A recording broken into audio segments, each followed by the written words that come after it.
Assalamualaikum warahmatullahi wabarakatuh. Kembali lagi sama Ibu Asri di mata pelajaran lintas minat ekonomi. Di sini kita sudah ke pertemuan yang ketiga dan di sini kita akan membahas materi pokok yang kedua, yaitu masalah ekonomi dalam sistem ekonomi. Jadi di sini Ibu akan menjelaskan beberapa masalah ekonomi yang terjadi dan beberapa sistem ekonomi yang ada di dunia maupun di Indonesia. Masalah pokok ekonomi. Masalah pokok ekonomi dibagi menjadi dua, yaitu ada permasalahan pokok ekonomi klasik dan ada permasalahan pokok ekonomi modern. Nah, di sini permasalahan pokok ekonomi klasik itu dipelopori oleh Adam Smith. Adam Smith berpendapat bahwa teori klasik masalah pokok ekonomi itu meliputi produksi, distribusi, dan konsumsi. Dan untuk masalah pokok ekonomi modern itu dibagi menjadi 3 pertanyaan, yaitu tentang what, how, dan for whom. What itu artinya apa, how itu artinya bagaimana, dan for whom untuk siapa. Di sini Ibu akan menjelaskan tentang permasalahan pokok ekonomi klasik. Jadi permasalahan ekonomi klasik itu tadi dibagi menjadi 3, ada produksi, distribusi, dan konsumsi. Jadi arti dari produksi itu sendiri merupakan hasil akhir dari proses atau aktivitas ekonomi dengan memanfaatkan faktor produksi atau input. Nah, di sini nanti produksi itu dibagi menjadi 2 jenis proses produksinya. Nah, untuk selanjutnya distribusi itu diartikan sebagai kegiatan pemasaran yang memperlancar penyampaian barang dan atau jasa dari produsen ke konsumen. Nah, distribusi ini juga prosesnya dibagi menjadi 5 kegiatan. Selanjutnya ada konsumsi. Konsumsi merupakan kegiatan menggunakan barang dan atau jasa untuk memenuhi kebutuhan hidup. Jadi konsumsi ini juga nanti akan dibagi atau dibedakan menjadi 3 ciri. Produksi. Produksi merupakan hasil akhir dari proses atau aktivitas ekonomi dengan memanfaatkan faktor produksi dan input. Dalam proses produksi terjadi kegiatan mengkombinasikan berbagai input atau faktor-faktor produksi menjadi produk atau output sehingga menambah nilai barang tersebut. Proses produksi memanfaatkan faktor-faktor produksi, yaitu ada alam, tenaga kerja, modal, serta keahlian usaha, menjadi hasil produksi atau produk.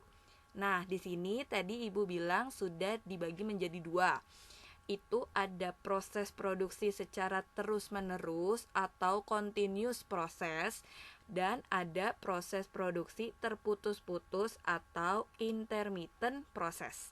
Nah, di sini merupakan 2 proses produksi. Distribusi.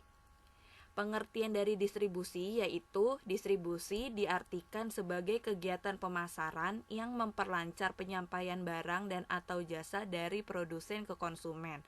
Contoh, ada dari barang dari perusahaan, misalnya contoh makanan kaleng. Nah, itu yang tadi sudah diproduksi makanan kaleng dari pabrik. Nah, kegiatan distribusinya itu adalah pembagian ke setiap seluruh kota di Indonesia maupun di luar negeri, lalu dimasukkan ke dalam warung-warung. Nah, itu namanya distribusi.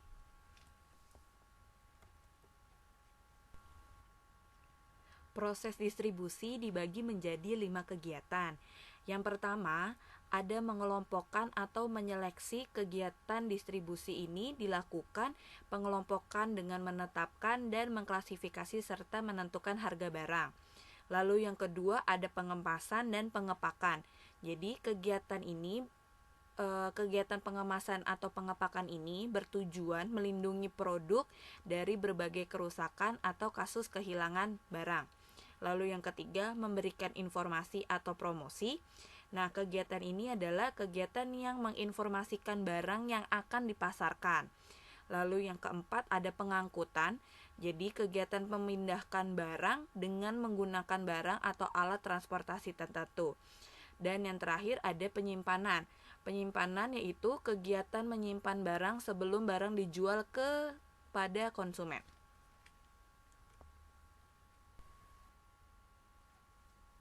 Konsumsi. Konsumsi ini tadi dibagi menjadi 3 ciri. Yang pertama, ada barang konsumsi digunakan untuk memenuhi kebutuhan hidup. Yang kedua, ada barang konsumsi merupakan barang ekonomi karena diperoleh dengan pengorbanan. Yang ketiga, ada barang konsumsi memiliki manfaat, nilai, dan volume yang akan habis secara berangsur-angsur atau sekaligus.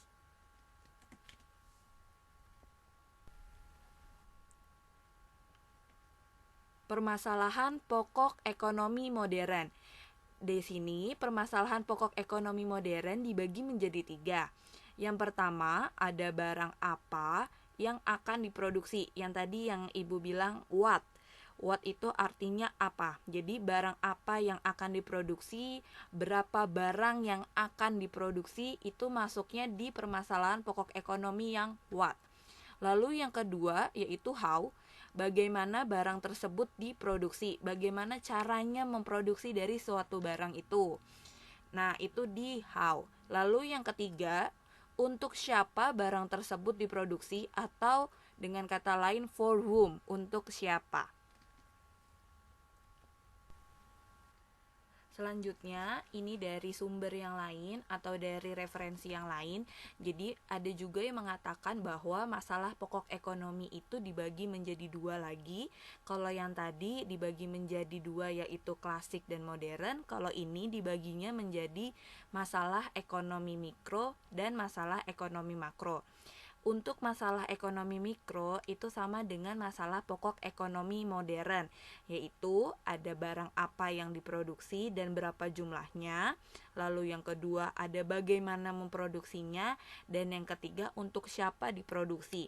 Jadi permasalahannya ini adalah ketika kita memproduksi sebuah barang, kita mau memproduksi suatu barang, itu ada yang kita pikirkan masalah pertama kali, yaitu barang apa yang akan kita produksi dan berapa banyak yang kita produksi nanti gitu. Itu permasalahan awal. Makanya kenapa disebut dengan masalah pokok ekonomi awalnya. Masalah pokok ekonomi awalnya itu pertamanya yaitu barang apa yang akan diproduksi dan berapa jumlahnya.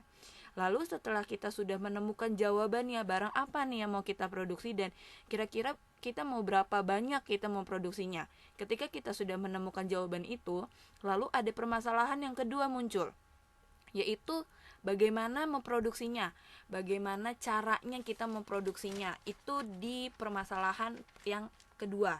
Nah, itu bagaimana kita menggunakan teknologinya yang seperti apa, caranya seperti apa, sumber dayanya yang seperti apa, itu yang di pertanyaan permasalahan yang kedua.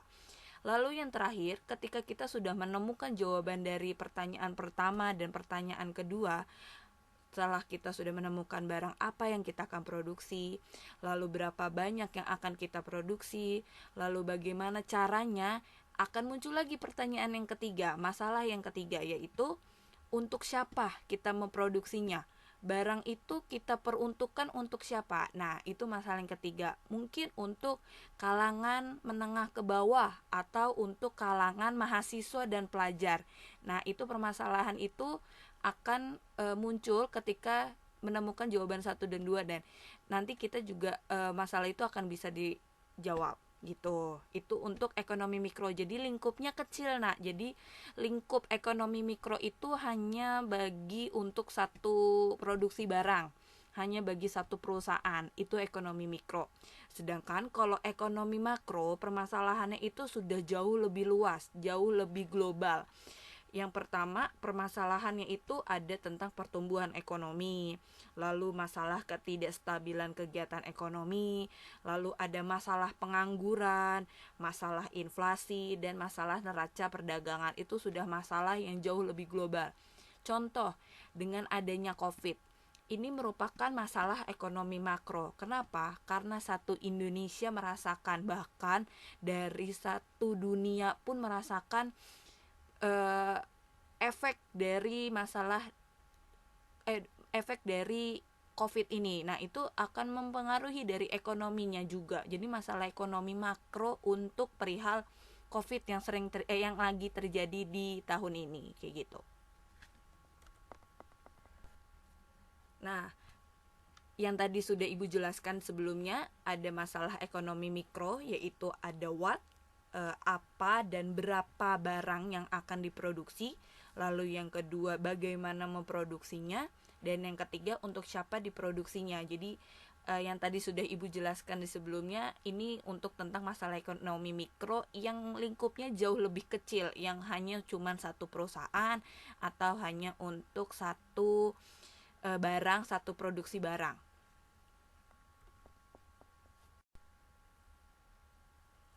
Masalah ekonomi makro yang tadi juga sudah Ibu jelaskan sebelumnya. Jadi ini lingkupnya sudah jauh lebih besar, jauh lebih global.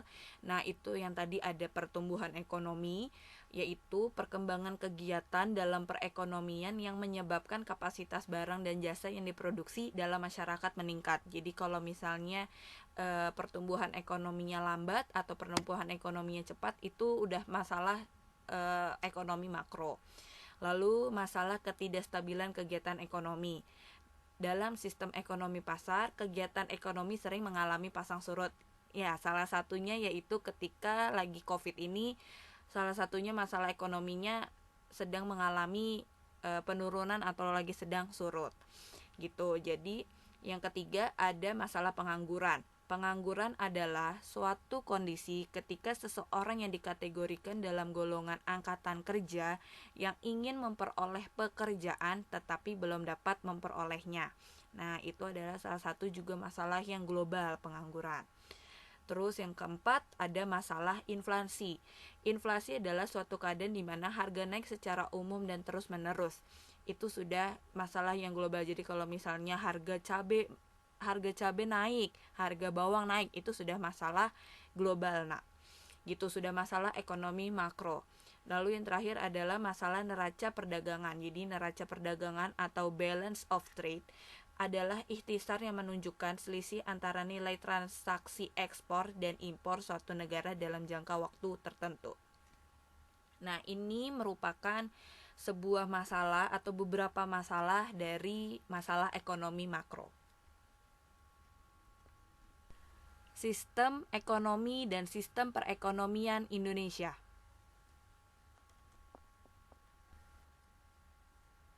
Sistem ekonomi dibagi menjadi 4. Ada sistem ekonomi tradisional, ada sistem ekonomi liberal atau pasar, lalu ada sistem ekonomi sosialis dan komando, dan yang terakhir ada sistem ekonomi campuran. Jadi dari sistem ekonomi yang keempat ini merupakan sistem ekonomi yang ada di dunia ya nak. Jadi bukan hanya ada di Indonesia aja, tapi ini di dunia. Jadi yang pertama Ibu akan menjelaskan tentang sistem ekonomi tradisional. Apa itu sistem ekonomi tradisional? Jadi sistem ekonomi tradisional merupakan sistem ekonomi yang berbasis pada tradisi. Jadi sistem ini disebut dengan tradisional. Kenapa? Karena adanya tradisi yang menjadi motif dan pola perilaku masyarakat dalam berkegiatan ekonomi. Nah, nanti akan Ibu di slide selanjutnya nanti akan Ibu lebih jelaskan lagi secara lebih mendalam bagaimana ciri-cirinya, kelebihan dan kekurangannya. Lalu sistem ekonomi yang kedua yaitu ada sistem ekonomi liberal atau pasar. Jadi sistem ekonomi liberal atau pasar ini adalah sistem ekonomi di mana pengelolaannya itu diatur oleh kekuatan pasar berdasarkan permintaan dan penawaran.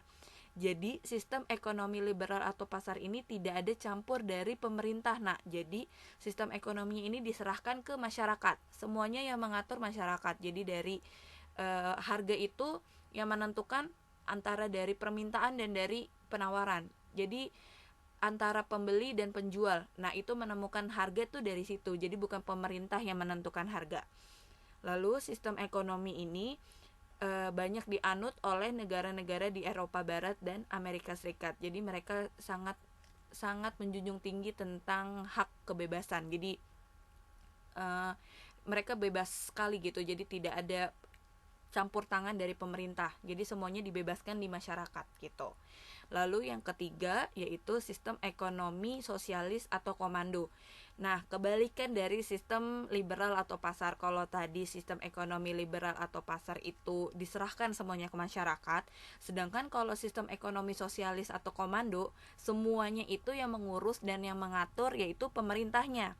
Jadi, sistem ekonomi sosialis adalah sistem ekonomi di mana seluruh sumber daya dan pengolahannya dikendalikan oleh pemerintah. Nah, ini merupakan sebuah kebalikan 180 derajatnya dari liberal atau pasar. Kalau yang liberal atau pasar tadi semuanya diserahkan ke masyarakat tanpa campur tangan dari pemerintah, sedangkan kalau sistem ekonomi sosialis atau komando itu semuanya yang mengatur, yang mengurus pemerintah.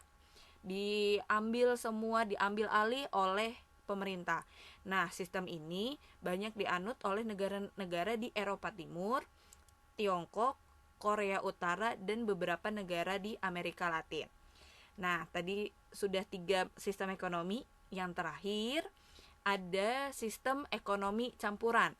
Sistem ekonomi campuran ini merupakan sistem ekonomi yang kombinasi. Jadi kombinasi dari kelebihan sistem ekonomi terpusat atau komando dan ekonomi pasar atau liberal. Jadi campuran antara sistem ekonomi liberal dan sistem ekonomi komando. Jadi merupakan kelebihannya diambil. Nah, jadi kan dinamakan dengan sistem ekonomi campuran. Beberapa negaranya itu yang menganut untuk sistem ekonomi campuran itu salah satunya di Indonesia. Jadi mayoritas itu berada di Asia dan di Afrika gitu. Di sini Ibu akan menjelaskan tentang sistem ekonomi tradisional dulu ya. Jadi yang pertama tadi ada sistem ekonomi tradisional. Ini ada ciri-cirinya, ada kelebihannya, ada kekurangannya. Jadi ciri-cirinya itu alat-alat produksinya masih sangat sederhana karena masih tradisional ya nak ya. Terus yang kedua produktivitasnya itu masih rendah. Lalu tidak ada pembagian kerja. Terus aktivitas ekonomi itu berbasis hanya pada kebutuhan saja. Lalu sektor dominannya itu di sektor agraris atau pertanian. Jadi masih sangat-sangat tradisional sekali. Dan yang terakhir masih berlaku sistem barter atau pertukaran barang. Nah, kelebihannya itu tidak ada persaingan, tidak ada konflik yang timbul akibat persaingan, terus tidak timbulnya rasa kekeluargaan dan gotong royong pada masing-masing individu. Lalu ada kegiatan perekonomian itu hanya bertujuan untuk memenuhi kebutuhan pribadi. Dan yang terakhir itu semuanya dilakukan berdasarkan tradisi atau kebiasaan dari nenek moyang gitu. Jadi sebuah tradisi yang dilakukan secara berulang-ulang. Lalu kekurangannya, yang pertama kuantitas hasil produksinya itu masih rendah karena masih dalam lingkupnya, masih dalam kecil gitu. Jadi yang diproduksinya itu juga masih sangat rendah gitu. Terus yang kedua, produksinya itu terbatas karena masih tergantung pada kondisi alam. Lalu yang ketiga, teknologi yang digunakan masih sederhana dan tradisional, masih pakai alat dan bahan yang dari alam kayak gitu. Jadi masih sangat sederhana sekali nak. Lalu yang terakhir, tidak semua kebutuhan masyarakat dapat terpenuhi dengan baik karena mengandalkan hasil alam gitu. Jadi banyak kebutuhan yang belum bisa dipenuhi secara keseluruhan. Nah, makanya dengan awalnya kita menggunakan semuanya sistem ekonomi tradisional, tapi dengan berjalannya waktu, dengan semakin majunya teknologi, sistem ekonomi tradisional ini sudah ditinggalkan, maka jadi muncullah dengan sistem ekonomi yang lainnya gitu. Nah, yang kedua yaitu sistem ekonomi liberal atau pasar. Jadi sistem ekonomi liberal atau pasar ini ciri-cirinya itu ada harga tergantung pada permintaan dan penawaran pasar yang tadi sudah Ibu jelaskan. Jadi semuanya tergantung dari masyarakat. Jadi semuanya tergantung yang menentukan itu si pasar, di mekanisme pasar. Lalu adanya persaingan yang bebas, lalu bersifat terbuka dalam mencari keuntungan karena dibebaskan. Jadi masyarakat yang mengatur, jadi semuanya bersifat terbuka. Lalu modal berperan penting, hak milik perseorangan diakui, dan yang terakhir campur tangan pemerintah sangat minim dalam perekonomian. Ya, karena sistem ekonomi liberal atau pasar ini kan yang tadi Ibu jelaskan sebelumnya diserahkan semuanya ke masyarakat gitu. Jadi tidak ada campur tangan pemerintah. Mungkin ada campur tangan pemerintah tapi sangat minim sekali. Itu ciri-cirinya. Lalu yang kedua itu ada kelebihan. Kelebihannya ini ada dapat meningkatkan efisiensi dan kualitas barang. Lalu individu bebas memiliki sumber produksi. Terus yang ketiga mampu menumbuhkan inisiatif dan kreasi masyarakat. Dan yang terakhir muncul motivasi menuju persaingan untuk maju. Karena dibebasin jadi masyarakatnya berlomba-lomba untuk menjadi yang lebih baik, menjadi yang terbaik gitu. Jadi motivasinya semakin meningkat, tapi untuk persaingan yang untuk maju, jadi untuk persaingan yang sehat gitu. Tapi ada kekurangannya Nina. Jadi kekurangannya itu adanya kesenjangan pendapatan, lalu menimbulkan persaingan yang tidak sehat, ada juga menimbulkan monopoli, lalu terdapat eksploitasi terhadap sumber daya manusianya, dan yang terakhir pemanfaatan sumber daya alamnya kurang karena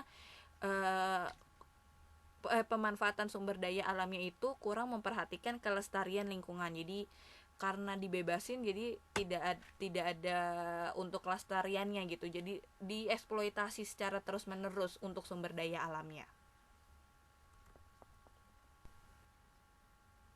Nah, yang ketiga yaitu sistem ekonomi sosialis atau komando yang tadi sudah Ibu jelaskan sebelumnya. Jadi sistem ekonomi ini kebalikannya atau 180 derajatnya dari sistem ekonomi liberal atau pasar.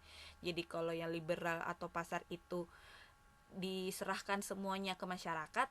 Nah, kalau sistem ekonomi sosialis atau komando ini semuanya yang mengatur yaitu pemerintah gitu. Jadi ciri-cirinya adalah sumber daya dan alat produksinya itu dikuasai oleh negara. Lalu produksi dilakukan untuk kebutuhan masyarakat. Terus yang ketiga, perencanaan disusun oleh pemerintah pusat.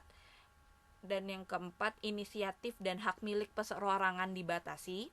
Dan yang terakhir yaitu produksi, distribusi, dan konsumsi diatur secara terpusat. Jadi semuanya pemerintah yang mengatur gitu. Kelebihannya, pemerintah bertanggung jawab penuh dalam perekonomian. Lalu yang kedua, hasil produksi dapat dinikmati secara merata. Terus yang ketiga, mudah melakukan pengendalian harga. Lalu terakhir, relatif tidak ada jurang pemisah antara yang kaya dan yang miskin. Jadi karena semuanya diatur sama pemerintah, jadi untuk kesenjangan itu sangat minim. Nah, terus hasil produksinya itu dapat dirasakan oleh seluruh lapisan masyarakat gitu. Jadi dari yang kalangan atas, menengah, bawah semuanya bisa dirasakan karena semuanya kan diatur sama pemerintah. Jadi dibagi secara adil dan merata gitu. Lalu kekurangannya tapi hak milik perseorangan dibatasi karena semuanya kan pemerintah yang mengatur gitu. Jadi pemerintah akan membatasi untuk hak milik dari perseorangan ini gitu. Terus potensi dan daya kreasinya itu juga tidak berkembang karena kan semuanya yang ngatur pemerintah. Jadi yang bagi masyarakatnya kalau misalnya mau mengembangkan kreasinya, mau mengembangkan potensinya itu sangat susah karena diatur oleh pemerintah gitu. Pemerintah tidak memberikan kebebasan untuk masyarakatnya gitu. Dan yang terakhir, tidak terdapat kebebasan individu dalam memilih sumber daya. Yang terakhir yaitu sistem ekonomi campuran. Jadi sistem ekonomi campuran ini merupakan perpaduan dari sistem ekonomi liberal atau pasar dengan sistem ekonomi sosialis atau komando. Jadi campuran, kelebihan-kelebihannya diambil menjadi satu dan dijadikan namanya sistem ekonomi campuran. Ciri-cirinya yaitu terdapat pembatasan pihak swasta oleh negara di bagian bidang yang menguasai kebutuhan hidup orang banyak yang dikuasai oleh negara. Lalu yang kedua, adanya campur tangan pemerintah di mekanisme pasar melalui kebijakan ekonomi gitu. Terus yang terakhir adalah hak setiap orang diakui asal tidak merugikan kepentingan umum. Nah, itu ciri-cirinya. Lalu kelebihannya, mengendalikan harga menjadi lebih mudah, diakuinya hak individu atau swasta yang dengan jelas, dan sektor perekonomian dikuasai oleh pemerintah dengan tujuan untuk kepentingan masyarakat. Tapi pun sudah dicampur dari kelebihan liberal dan kelebihan dari komando, tetap saja memiliki kekurangan ya. Nah, pasti kegiatan apapun pasti ada plus minusnya. Nah, minusnya atau kekurangannya yaitu pihak swasta kurang dapat memaksimalkan keuntungan karena campur tangan pemerintah dalam menentukan harga. Dan yang terakhir itu, yang kedua yaitu ada peranan pemerintahan menjadi lebih berat daripada pihak swasta.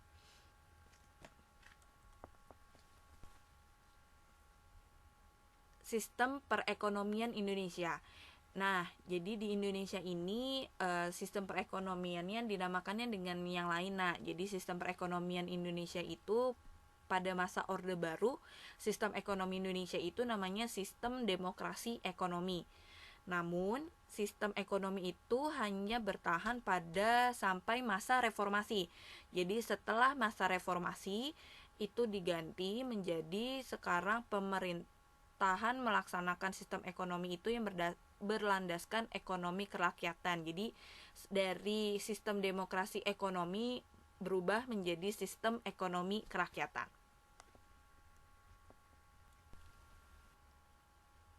Nah, ini ciri-ciri positif dari sistem demokrasi ekonomi. Yang pertama, cabang-cabang produksi yang penting bagi negara dan menguasai hajat hidup orang banyak dikuasai oleh negara. Contohnya, air, listrik itu dikuasai oleh negara. Lalu, bumi, air, dan kekayaan alam yang terkandung di dalamnya dikuasai oleh negara dan dipergunakan sebesar-besarnya untuk kemakmuran rakyat.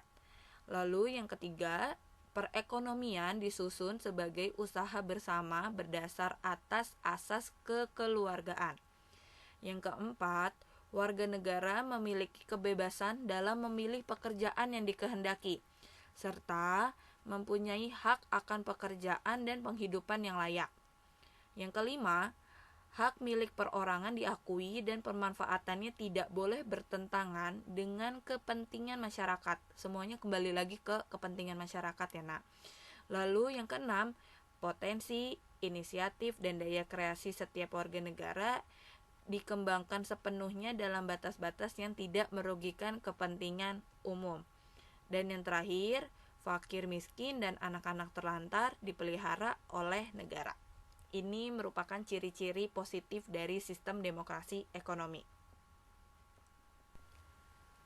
Lalu yang kedua, ini ada ciri-ciri negatifnya.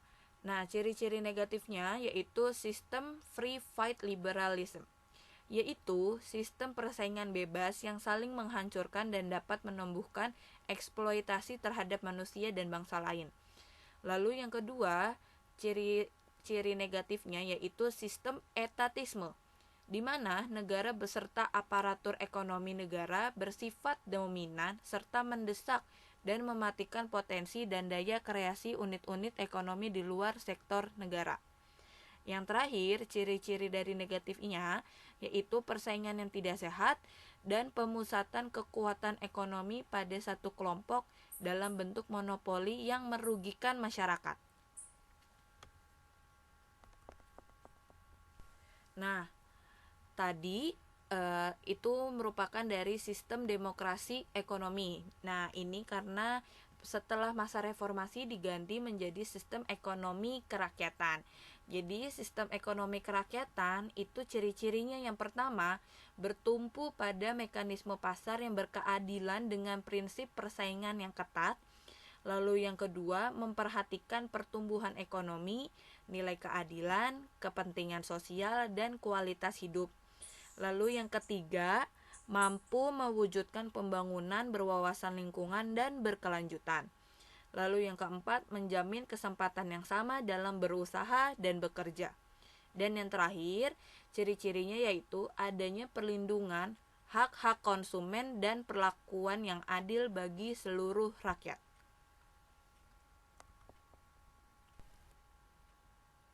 Nah, di sini ada nilai dasar dari perekonomian Indonesia. Jadi, Walaupun berganti nama, tapi nilai dasarnya itu tetap sama berdasarkan UUD 1945 pasal 33.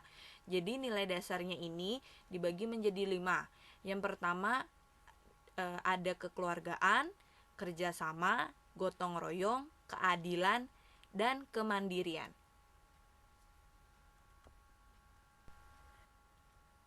Nah, tadi itu merupakan materi dari pertemuan kita yang ketiga. Nah, di sini Ibu akan memberikan penugasan, yaitu catatlah materi dari video pertemuan yang kedua, part 1 dan 2, serta video pertemuan yang ketiga yang telah Ibu bagikan. Jadi, video yang 2 minggu yang kemarin itu kan dibagi menjadi part 1 dan part 2. Itu dicatat materinya dan ditambah dengan video pertemuan ketiga yang ini. Itu dicatat materinya di buku tulis lintas minat ekonomi. Untuk penjelasannya lebih langsung, untuk penjelasan yang lebih detailnya lagi itu ada di Google Classroom ya Nak ya. Nanti dicek aja di kolom penugasan, itu sudah Ibu jelaskan instruksinya secara lebih detail bagaimana cara pengerjaannya. Any question? Kalau ada pertanyaan atau ada yang kurang paham dari video yang telah Ibu berikan ini, dari video pertemuan kedua kah atau dari video pertemuan ketiga ini kah, boleh ditanyakan, hubungin Ibu, boleh melalui WA atau komentar pribadi di Google Classroom. Nanti insya Allah akan Ibu jawab. Terima kasih yang sudah menonton video Ibu di setiap pertemuan, dari pertemuan pertama, pertemuan kedua, dan pertemuan ketiga. Terima kasih yang sudah meluangkan waktunya untuk menonton video dan sudah mengerjakan tugas Ibu. Terima kasih banyak. Jika ada yang kurang jelas atau ada yang ingin ditanyakan, bisa hubungin Ibu melalui WA atau komentar pribadi di Google Classroom. Sekian dan terima kasih. Wassalamualaikum warahmatullahi wabarakatuh.